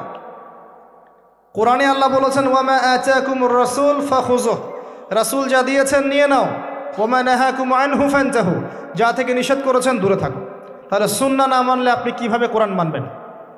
কথা কি বুঝতে পারছেন? আসেন, হারুন আলাইহিস সালাম সালাম বিনিময় হলো, চললেন। তারপরে ষষ্ঠ আসমানে গিয়ে দেখলেন মুসা আলাইহিস সালাম, সেই যে ব্যক্তি। সালাম বিনিময় হলো, চলে যাচ্ছেন, আর মুসা আলাইহিস সালাম কাঁদছেন, কান্না করছেন। জিজ্ঞাসা করা হলো কেন কান্না করছেন? তিনি বললেন আমার পরে একজন যুবক নবী হবে যার উম্মত আমার চেয়ে বেশি জান্নাতে যাবে, এটা চিন্তা করে আমি কান্না করছি। তিনি হচ্ছেন মুহাম্মদুর রাসূলুল্লাহ সাল্লাল্লাহু আলাইহি ওয়াসাল্লাম। তারপরে গিয়ে চললেন সপ্তম আসমান। সেখানে সপ্তম আসমান মানে 7 নম্বর মহাবিশ্ব, সেখানে গিয়ে দেখলেন যে বাইতুল মামুর নামে একটা জায়গা আছে, ঠিক কাবা ঘরের একদম এক্স্যাক্টলি উপরে, একদম সোজা উপরে বাইতুল মামুর নামে একটা জায়গা আছে। এটা হচ্ছে ফেরেশতাদের ইবাদতের জায়গা, তারা সেখানে তাওয়াফ করেন। প্রতিদিন 70,000 ফেরেশতা, প্রতি মুহূর্তে 70,000 ফেরেশতা এখানে তাওয়াফ করে। এবং যার একবার তাওয়াফের সুযোগ হয়েছে সে আর কখনো সুযোগ পাবে না, শেষ। আল্লাহ পাকের ফেরেশতাদের সংখ্যা চিন্তা করেন তাহলে। এবার সেখানকার দেয়ালে হেলান দিয়ে আছেন ইব্রাহিম আলাইহিস সালাম, তার চেহারা একদম মুহাম্মদ সাল্লাল্লাহু আলাইহি ওয়াসাল্লামের মতো, এবং অনেক ছোট ছোট বাচ্চা তার সামনে খেলা করছে। ওই যে বাচ্চা কোরবানির কথা মনে আছে, যেসব মুমিন মুসলিমদের ছোট ছোট বাচ্চা কাচ্চারা নাবালক অবস্থায় মারা যায় না, তাদের আত্মাগুলো সেখানে চলে যায়, তারা সেখানে খেলা করতে থাকে। যারা পিতা পায়নি, যখন পিতার কথা মনে হয় খেলতে খেলতে, তখন তারা ইব্রাহিম আলাইহিস সালামের কাছে দৌড় দেয়। মায়ের কথা মনে হলে তার স্ত্রীর কাছে দৌড় দেয়। আমাদের যাদের সন্তান 2-1 মারা গেছে, এটা আমাদের পরকালে অ্যাসেট, পরকালের সম্পত্তি। কিয়ামতের মাঠে ওই ছেলে ওই মেয়ে আপনার হাত ধরবে, আঙ্গুল ধরে ফেলবে, ফেলে বলবে, আল্লাহ আমার বাবাকে মাফ করে দাও, না হলে আমি জান্নাতে যাব না। তাই বেশি বেশি বাচ্চা কাচ্চা নিতে হয় সামর্থ্য অনুযায়ী, আর সামর্থ্য আল্লাহ দিবেন। যখন আপনি 4টা-5টা এরকম করে বাচ্চা কাচ্চা নিবেন, 2-1টা বাচ্চা মারা যেতে পারে, এগুলো আপনার পরকালের সম্পত্তি। এখন তো আমাদের জেনারেশনকে রেস্ট্রিক্টেড করার জন্যে 2টো সন্তানের বেশি নয়, 1টি হলে ভালো হয়। সুবহানাল্লাহ। মুসলিমদেরকে চতুর্দিক থেকে চাপে ফেলা, চতুর্দিক থেকে গলা চিপে ধরা। আর কি জনশক্তিতে রূপান্তরিত হলে কোনো সমস্যা আছে? চাইনিজদের জনসংখ্যা কত? কত? চায়নার জনসংখ্যা কত? ম্যাক্সিমাম জনগণকে তারা জনশক্তিতে রূপান্তরিত করেছে। এই আপনার পশ্চিমারায় ন্যাটো ম্যাটো যত কিছু আছে, চায়নার এগেনস্টে কথা বলুক দেখি কত বড় সাহস। সারা বিশ্বকে নিয়ন্ত্রণ করে ফেলছে ওরা এখন। কই, তারা তো আর তারা যখন দেখেছে যে আমাদের আর প্রয়োজন নাই, তখন তারা একটা লস দিয়েছে ওদের কান্ট্রিতে। এটা মুসলিমদের জন্য প্রযোজ্য নয়। যাই হোক, সন্তান সন্ততি ওখানে গিয়ে মারা গেলে আপনার অ্যাসেট। এরপরে আসেন, যারা ইচ্ছা করে সন্তান হত্যা করছে, গর্ভের সন্তান যখন জানছে যে এটা মেয়ে, তখন তাকে ফেলে দিচ্ছে। আবার অবৈধ সন্তান যারা অ্যাবর্শন করে নষ্ট করছে, এই যে হত্যাগুলো, এই প্রাণগুলোকে আল্লাহ পাক কিয়ামতের মাঠে জীবন্ত করবেন, এবং তাদেরকে দেখিয়ে ওই ব্যক্তিদেরকে চার্জ করা হবে যে কি অপরাধে তাকে হত্যা করা হয়েছে। সতর্ক হয়ে যান। আল্লাহ পাক এটাও বলেছেন, দারিদ্র্যের ভয়ে সন্তানকে হত্যা করো না, রিজিক আল্লাহ দিবেন ইনশাআল্লাহ। এই সমুদ্রের কোটি কোটি মাছকে আল্লাহ পাক খাওয়াতে পারলে আপনাকে আমাকেও খাওয়াতে পারবে ইনশাআল্লাহ, যদি না আমরা আমাদের রিজিকটা সংকুচিত করে ফেলি।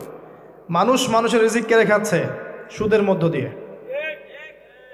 মানুষের রিজিক কেড়ে খাচ্ছে সুদের মধ্য দিয়ে, অন্য কোনো বিষয় নাই, সুদ, রিবা। আসেন, সপ্তম আসমানে এই অবস্থা। এরপরে নবী সাল্লাল্লাহু আলাইহি ওয়াসাল্লামকে আরও সামনে নিয়ে যাওয়া হলো। এই জায়গার নাম সিদরাতুল মুনতাহা। কি নাম? সর্বশেষ জায়গা, যেখানে জিবরাইল আলাইহিস সালামও এর উপরে আর যেতে পারেন না। যদিও বা জিবরাইল আলাইহিস সালাম ফেরেশতাদের সর্দার, তিনিও যেতে পারেন না। তারপরে আরেকটা জগৎ আছে, ওই জগৎ থেকে আদেশ এই সিদরাতুল মুনতাহা পর্যন্ত আসে, এখান থেকে কালেক্ট করে নিচে নামানো হয়। আবার এখান থেকে কোনো আদেশ বা কোনো আদেশ না, এখান থেকে কোনো ফলাফল মুনতাহা পর্যন্ত নিয়ে যাওয়া হয়, সেখান থেকে উপরে তুলে নেওয়া হয়। ওটা একটা বর্ডার, কথা বুঝতে পারছেন? এটা একটা বর্ডার, নো ম্যানস ল্যান্ড। এ জায়গায় গিয়ে জিবরাইল আলাইহিস সালাম নিজের আকৃতিতে আসলেন। 600টা পাখা। কতগুলো পাখা? 600 পাখা। নবী সাল্লাল্লাহু আলাইহি ওয়াসাল্লাম একটু বিব্রত বোধ করছিলেন, তিনি আবার আগের রূপে ফিরে আসলেন। এই জায়গায় বাহন চেঞ্জ করা হলো। এখানে নবী সাল্লাল্লাহু আলাইহি ওয়াসাল্লাম বলেছেন, আমি সিদরাতুল মুনতাহায় এমন কিছু রং দেখেছি, এত অপরূপ সৌন্দর্য দেখেছি, যেটা কোনো মানুষের পক্ষে ভাষায় প্রকাশ করা সম্ভব না। এটা শেষ সীমানা, এবং এটা একটা বড়াই গাছের মতো দেখতে, বড়ই গাছ, বড়াই গাছ না, আসলে বড়ই গাছের কুল গাছের মতো দেখতে। এরপর আরেকটা বাহন আনা হলো, এটা বাহন চেঞ্জ করা হলো। এবার তিনি আরও ঊর্ধ্বে উঠে যাচ্ছেন, উঠছেন উঠছেন উঠছেন। একটা পর্যায়ে ওই জগতে যে ফেরেশতারা আছেন যারা আল্লাহ পাকের আদেশ লিখছেন, ওই আদেশগুলো লিখার যে কলমের খসখস শব্দ, এটা নবীজি শুনতে পারলেন। সুবহানাল্লাহ। নূরের পর্দার কাছাকাছি তাকে নিয়ে যাওয়া হলো, একদম আল্লাহ পাকের কাছাকাছি, আরও সে আজিমের কাছাকাছি। এখানে আল্লাহ রাব্বুল আলামিন সরাসরি তার সাথে কথা বললেন, যা ওহী করার তা করলেন, এবং স্পেশালি 3টা গিফট বা হাদিয়া দিলেন। কয়টা? 1 নাম্বার 50 ওয়াক্ত নামাজ। কত ওয়াক্ত? 2 নাম্বার সূরা বাকারার শেষের 3 আয়াত, সূরা বাকারার শেষের 3 আয়াত। আর 3 নাম্বার হচ্ছে একটা ঘোষণা, হে নবী মুহাম্মদ সাল্লাল্লাহু আলাইহি ওয়াসাল্লাম, তোমার উম্মতের কোনো ব্যক্তি যদি আমার সাথে শিরক না করে মারা যায়, আমি তাকে জান্নাতে দিয়ে দিব ইনশাআল্লাহ। আজকে এই মেরাজুন নবী নিয়ে অনেক আলোচনা হবে, কিন্তু আলোচনা হওয়ার পরে আমরা যদি এই নামাজের পাবন্দ না হতে পারি, সূরা বাকারার শিক্ষা নিতে না পারি, বা শেষের আয়াত মুখস্থ করতে না পারি, শিরক ছাড়তে না পারি, আদতে আলোচনার কোনো ফায়দা নেই। কথা বুঝতে পারছেন? এখানকার 3টা মৌলিক হাদিয়া তিনি নিয়ে আসছেন। এবার নিচে নামছেন, ওই যে 6ষ্ঠ আসমানে অপেক্ষা করছেন কে? মুসা আলাইহিস সালাম। কোথায় যাচ্ছেন? এই কি হলো আল্লাহর সাথে কথাবার্তা? এই হয়েছে। কি দিয়েছে আপনাকে? 50 ওয়াক্ত নামাজ। বলেন কি 50 ওয়াক্ত নামাজ? আমার উম্মতে 2 ওয়াক্ত নামাজ ছিল, পড়তে পারে নাই। পারবেন আপনার উম্মত? আপনি ফিরে যান, নামাজ কমিয়ে নিয়ে আসেন। লজ্জাবোধ করলেন নবী সাল্লাল্লাহু আলাইহি ওয়াসাল্লাম, তাও ফিরে গেলেন। 50 থেকে 45, 45 থেকে 40, 40 থেকে 35, করতে করতে করতে করতে 5। এবারও মুসা আলাইহিস সালাম বলছেন ফিরে যান, পারবেন আপনার উম্মত? মুসা আলাইহিস সালাম কত দূরদর্শী ছিলেন দেখেন। পারে উম্মত? ম্যাক্সিমামই তো পারে না। কথা ঠিক আছে না? ম্যাক্সিমাম উম্মতই কিন্তু পারছে না 5 ওয়াক্ত নামাজ পড়তে। তো মুসা আলাইহিস সালামের দূরদর্শিতা ঠিকই ছিল, পারবেন আপনার উম্মত? তিনি লজ্জাবোধ করলেন। আল্লাহ পাক বললেন, তোমার উম্মতের জন্য 5 ওয়াক্তই ফিক্স করলাম, কিন্তু যদি 5 ওয়াক্ত তারা ঠিকঠাক মতো আদায় করে 50-এর নেকি দিয়ে দিব ইনশাআল্লাহ। এবং আরেকটা ঘোষণা দিলেন, সেটা হচ্ছে যে তোমার উম্মতের যে কোনো ভালো কাজকে 10 দিয়ে গুণ করে দেয়া হবে। একটা নেকির কাজ করবেন, 10 গুণ বৃদ্ধি করা হবে, কিন্তু একটা গুনাহ করলে 10 দিয়ে গুণ করা হবে না, একই থেকে যাবে। এবং আপনার উম্মতের কোনো ব্যক্তি যদি কবিরা গুনাহ ছেড়ে দেয়, কবিরা গুনাহ তো বোঝেন, বড় বড় গুনাহ ছেড়ে দেয়, তার সমস্ত সগীরা গুনাহ মাফ করে দেওয়া হবে। আর কি চাই? এবার নবী সাল্লাল্লাহু আলাইহি ওয়াসাল্লাম ফিরে আসছেন। এবার শোনেন আমাদের শিক্ষা। ফিরে আসছেন, আসার আগে তাকে জান্নাত জাহান্নাম দেখানো হয়েছে। নবী সাল্লাল্লাহু আলাইহি ওয়াসাল্লাম যে বিষয়গুলো দেখেছেন, এর মধ্যে যেগুলো হাদিসে এসেছে, আমি খুব সংক্ষিপ্ত আকারে বলছি, এবং এখান থেকে আমরা শিক্ষা নেবেন। মনে রাখবেন, এখন যেগুলো বলছে এগুলো এই উম্মতের জন্য খাস, আমাদের উম্মতে মুহাম্মাদের জন্য খাস। তিনি আসছেন, বারজাখের জগতই হোক আর জাহান্নামের শাস্তি হোক। একজন ফেরেশতাকে দেখলেন, তার মুখে হাসি নাই। কি নাই? জিবরাইল আলাইহিস সালামের সাথে কথোপকথন হচ্ছে, তিনি নবীজিকে সালাম দিলেন, সালামের উত্তর দেওয়া হলো, কিন্তু মুখে হাসি নাই। বাকি সবাই তার সাথে হাসি মুখে সাক্ষাৎ করেছেন, এই ফেরেশতা বাদ দিয়ে। তিনি জিজ্ঞাসা করছেন, জিবরিল আলাইহিস সালাম, তার মুখে হাসি নাই কেন? তাকে বলা হলো, এই ফেরেশতার নাম হচ্ছে মালিক। কি নাম? সূরা যুখরুফের মধ্যে আছে, তার নাম হচ্ছে মালিক।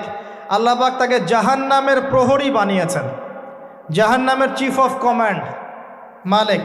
যখন থেকে আল্লাহ পাক তাকে এই দায়িত্ব দিয়েছেন, তার মুখের হাসি উঠে গেছে। আল্লাহর কাছে পারমিশন চাওয়া হচ্ছে, জাহান্নাম দেখতে চাই। আল্লাহ পাক দেখার পারমিশন দিলেন। নবী সাল্লাল্লাহু আলাইহি ওয়াসাল্লাম দেখে বললেন, সেখানকার বেশিরভাগ অধিবাসী হচ্ছে নারী জাতি, এবং তিনি বললেন জাহান্নামে যাবে উদ্ধত এবং অহংকারীরা। জান্নাত দেখতে চাই, দেখানো হলো। জান্নাতের ডিটেলস বর্ণনা নবীজি দিলেন ফিরে এসে। এমনকি উমর রাদিয়াল্লাহু আনহুর একটা রুম, একটা কক্ষ, একটা গোরফাও দেখে এসেছেন।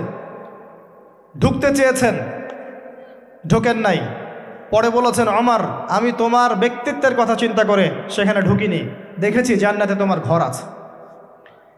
একটা আওয়াজ শুনেছেন, মিষ্টি কণ্ঠস্বর। কিসের কণ্ঠস্বর? মিষ্টি কণ্ঠস্বর।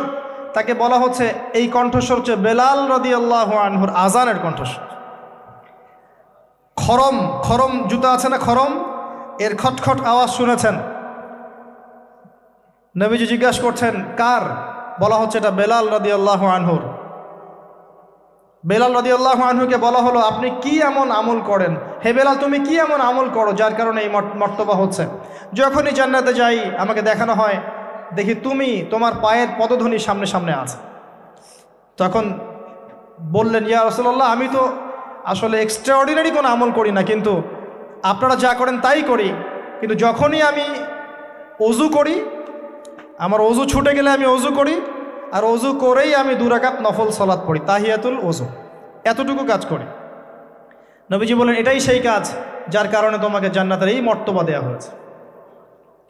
নবীজি আসছেন, দেখানো হচ্ছে, এবার শোনেন, দেখানো হচ্ছে একদল মানুষ যাদের আঙ্গুলগুলো লম্বা লম্বা, তামার তামার লম্বা নখর, নখর বোঝেন? নখর, গাল এভাবে হ্যাঁচড়াচ্ছে, গাল, নিজের গাল নিজে হাঁচড়াচ্ছে এবং নিজের দেহ থেকে গোশত তুলে ফেলছে, ভক্ষণ করছে। নবীজি জিজ্ঞাসা করলেন সাল্লাল্লাহু আলাইহি ওয়াসাল্লাম, এরা কারা? কি কারণে এদের শাস্তি হচ্ছে? তাকে বলা হলো, এরা আপনার উম্মতের সেই সব ব্যক্তি যারা সবসময় গীবত আর সমালোচনায় ব্যস্ত থাকে। শিক্ষা নিয়ে নেন, আমার মনে হয় না আমার কিছু বলার প্রয়োজন আছে। এরা আপনার উম্মতের সেই সব ব্যক্তি যারা আপোষে গীবত, অপবাদ এবং সমালোচনায় ব্যস্ত থাকতো। তার মানে এই উম্মতের একটা বড় সমস্যা হবে গীবত।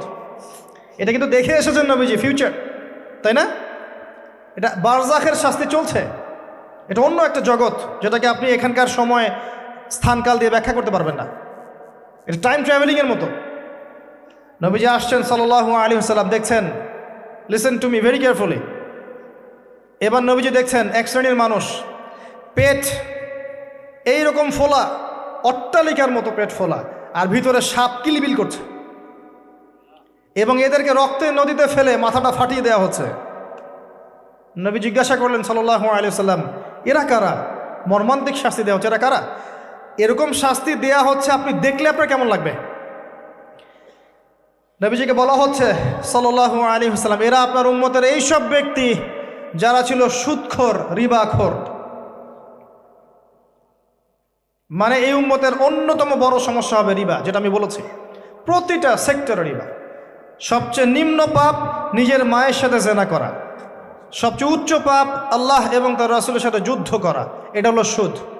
এবং এর বাস্তবতা হচ্ছে এই, ধনী দিন দিন ধনী হবে, গরিব দিন দিন গরিব হবে, এটা বাস্তবতা।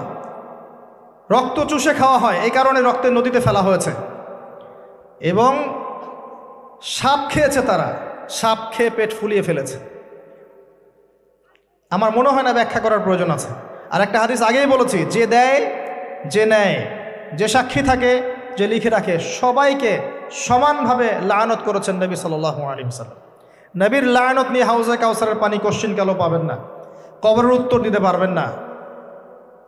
এমনকি এই নবী সাল্লাল্লাহু আলাইহি ওয়াসাল্লামের সুপারিশ আপনার কপালে নাও জুটতে পারে, সতর্ক হয়ে যান। না খেয়ে থাকেন, সুদ খায়েন না। না খেতে খেতে না খেয়ে মারা যান, তাও সুদ খায়েন না। আর যদি আপনি আল্লাহর জন্য ছাড়তে পারেন, আল্লাহর জন্য ছেড়ে দেন, আল্লাহ পাক আপনাকে বেহিসাব রিজিক দেবে ইনশাআল্লাহ। যাররা পরিমাণ সন্দেহ করবেন না যে আল্লাহ কি দিবেন না দিবেন না, আল্লাহ পাক অবশ্যই দিবেন ইনশাআল্লাহ। ওয়া মান ইয়াতাওয়াক্কাল আলাল্লাহ ফাহুয়া হাসবুহ, যে আল্লাহর উপর তাওয়াক্কুল করে আল্লাহ পাক একাই তার জন্য যথেষ্ট, আল্লাহ পাক যথেষ্ট। ওয়া ইয়ারযুকু মান ইয়াশা বিগাইরি হিসাব, আল্লাহ পাক বেহিসাব রিজিক দেন যাকে চান। মিন হাইসু লা ইয়াহতাসিব, এমন উৎস থেকে রিজিক দিবেন যে সে কল্পনা করে নাই। ছেড়ে দেন। কিন্তু বিশ্বের শুরু থেকে নিচ পর্যন্ত রিবা দিয়ে ভর্তি। একটা ছোট্ট গ্রামে যাবেন, দেখবেন একাধিক সুদী এনজিও কাজ করছে।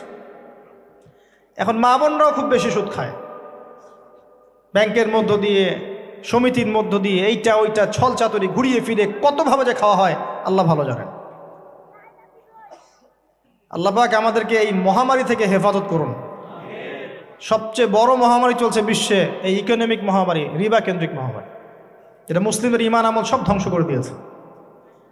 আসেন, তিনি আসছেন, দেখলেন এক শ্রেণীর মানুষ আগুন, বড় বড় আগুনের দলা, এগুলো মুখে ঢুকাচ্ছে, পিছনের রাস্তা দিয়ে বের হয়ে যাচ্ছে। নাউযুবিল্লাহ পড়ি আমরা। জিজ্ঞেস করা হচ্ছে কারা এরা, মর্মান্তিক শাস্তি হচ্ছে। নবী সাল্লাল্লাহু আলাইহি ওয়াসাল্লামকে বলা হলো, এরা আপনার উম্মতের সেই সব ব্যক্তি, listen to me very carefully, এরা আপনার উম্মতের সেই সব ব্যক্তি যারা ইয়েতিমদের মাল আত্মসাৎ করে খেত। আমার ব্যাখ্যা করার কোনো প্রয়োজন নাই, আপনারা সবাই শিক্ষিত মানুষ। ইতিমের মাল আত্মসাৎ করলে যদি এই শাস্তি হয়, জনগণের মাল আত্মসাৎ করলে কি হতে পারে চিন্তা করে দেখেন। কি হতে পারে? এটা মানুষের হক, আল্লাহর কাছে ক্ষমা পাওয়া যাবে না, মানুষকে দিতে হবে। আরও এগিয়ে আসলেন, তিনি দেখছেন, এবার বলতে গিয়ে আমার বুক কাঁপছে। দেখলেন এক শ্রেণীর মানুষ জিহ্বাগুলোকে টানা হচ্ছে, আগুনের কেচি দিয়ে কেটে দেওয়া হচ্ছে, আবার জিহ্বা জোড়ো লাগছে, আবার কেটে দেওয়া হচ্ছে, চলতে আছে অনবরত, কন্টিনিউয়াসলি।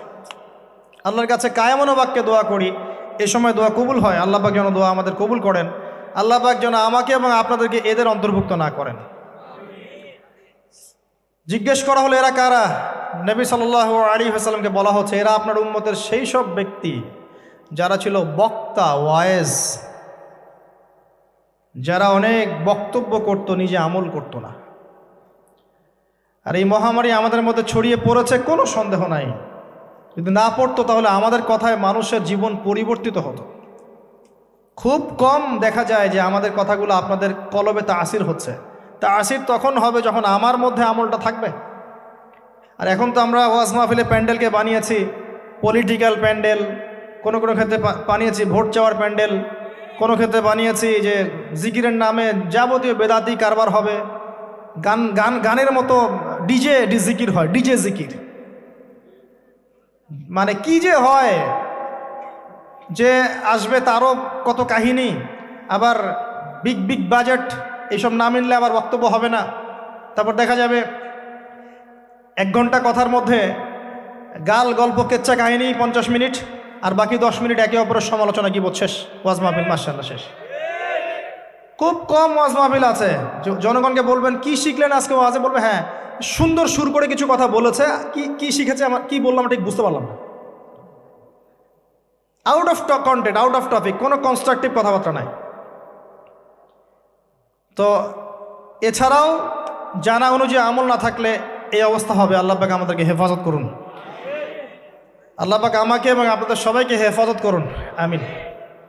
আরও এগিয়ে আসলেন, দেখা গেল এক শ্রেণীর মানুষ, যুবকরা খুব ভালো করে শোনেন এবং বিবাহিতরাও শোনেন, সামনে রাখা আছে ভালো গোশত, বাম দিকে রাখা আছে পচা গোশত, গন্ধ বের হচ্ছে। তারা এই পচা গোশত তুলে তুলে খাচ্ছে, গোগ্রাসে খাচ্ছে, ভালো গোশতের দিকে ভ্রুক্ষেপও করছে না। অবাক হয়ে নবী সাল্লাল্লাহু আলাইহি ওয়াসাল্লাম জিজ্ঞাসা করছেন, এরা কারা? তাকে বলা হচ্ছে, এরা আপনার উম্মতের সেই সব ব্যক্তি যাদের ঘরে পবিত্র স্বামী ছিল, বাইরে অন্য পরপুরুষের সাথে প্রেম করেছে, যাদের ঘরে পবিত্র স্ত্রী ছিল, বাইরে পরকিয়া করেছে। আর এখন যত মিডিয়া আছে দেখবেন, সিরিয়াল, মুভি, জাবি জাবি, এরা পরকিয়া শিখায়,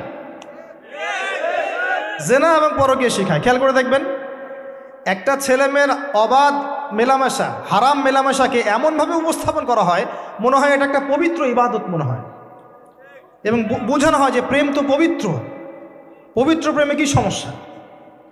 আরে প্রেম পবিত্র তখন যখন আমি আমার স্ত্রীর সাথে প্রেম করব। আর দেখবেন যতগুলো এই যে মুভিজ, আপনার সিনেমাস, ফিল্মস, গান, নাটক, এগুলোর মূল থিম কিন্তু হারাম প্রেম।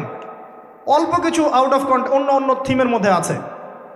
দেশ নিয়ে কতগুলো মুভি হয়েছে, কতগুলো নাটক হয়, ইসলাম নিয়ে কতগুলো হয়, শ্রদ্ধা ভক্তি এগুলো নিয়ে কতগুলো হয় দেখবেন।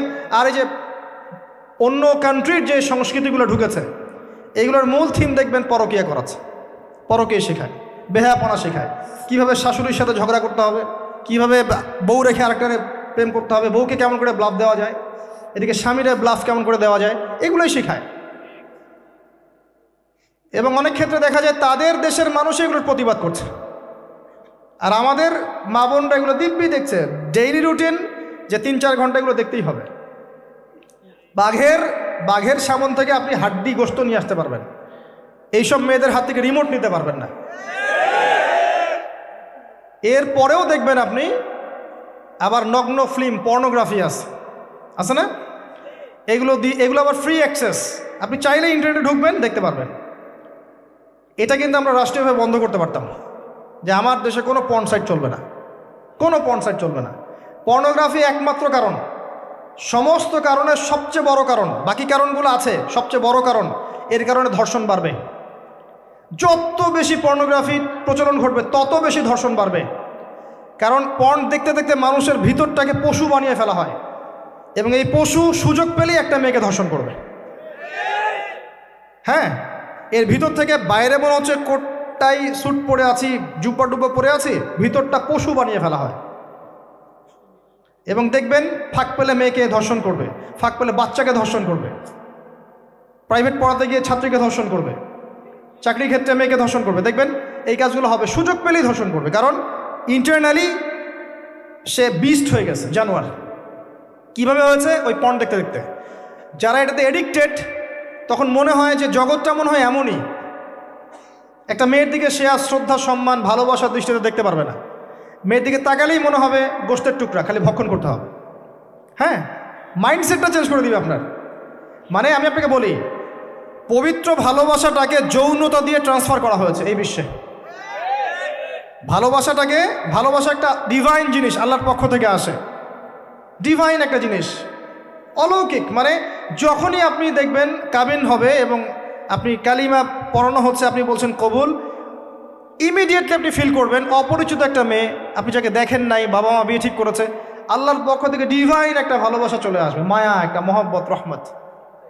এটা তারা ফিল করতে পারবে যারা পর্ন অ্যাডিক্টেড নয়। যারা পর্ন অ্যাডিক্টেড, দেখবেন ওই স্ত্রীকে তার ভালো লাগবে না, তার মনে হবে এর চেয়ে ওই মেয়েটা সুন্দর, তার চেয়ে ওই মেয়েটা সুন্দর, তার চেয়ে ওই মেয়েটা সুন্দর, কারণ তার মাথাটা এরকম বিক্ষিপ্ত, পাশবিক। এবং ম্যারিড লাইফেও সে দেখবেন স্ত্রীকে স্যাটিসফাই করতে পারবে না, নিজের উপর জুলুম করতে করতে নিজের সব যৌন ক্ষমতাও নষ্ট করে ফেলবে। আর একাধিক বিয়ে তো অনেক দূরের কথা, একটাই তার কাছে অনেক ভারী মনে হবে। পরে এসব ট্রিটমেন্ট করে কোনো লাভ হবে না। আল্লাহর দেওয়া সম্পদ নষ্ট করলে ট্রিটমেন্ট দিয়ে আসলে কোনো কাজ হয় না। তো আমি যেটা বলতে চাচ্ছিলাম, এই পর্নোগ্রাফি দিয়েই ধর্ষণ বাড়ছে, এটাকে বন্ধ না করতে পারলে আপনি পারবেন না। এর উপরেও আছে আবার ফাঁকফোকর, আইনের ফাঁকফোকর। ধর্ষক সবার বিচার হবে, এটা মেনে নিয়ে দুষ্কর। এখন অনেকেই বেরিয়ে যায়, অনেকেই ফাঁকফোকর পেয়ে যায়। সব মিলিয়ে এতে করে সামাজিক কাঠামো নষ্ট হচ্ছে।